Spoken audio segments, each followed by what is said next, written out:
ada satu tempat yang sangat unik di Selama Perak.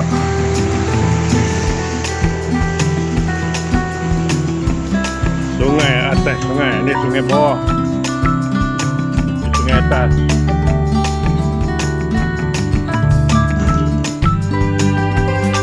Sungai atas, sungai bawah, sungai atas, di jambatan atas.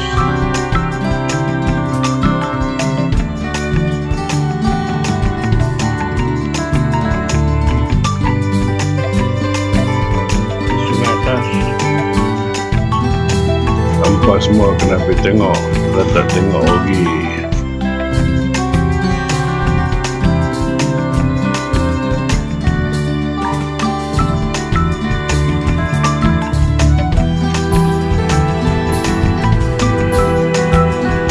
Sungai atas sungai,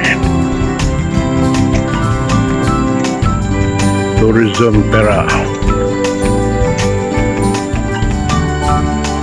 Kalau aku beritahu ada sungai yang mengalir di atas sungai, hampa percaya? Di Selama Perak tersembunyi satu keajaiban alam yang jarang dibicarakan. Air dari atas mengalir tenang melintasi satu lagi sungai di bawahnya.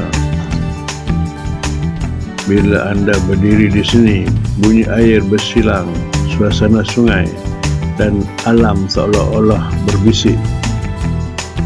Tak semua yang luar biasa perlu dijelaskan. Sungai atas sungai, Selama Perak, tempat kecil, keajaiban besar.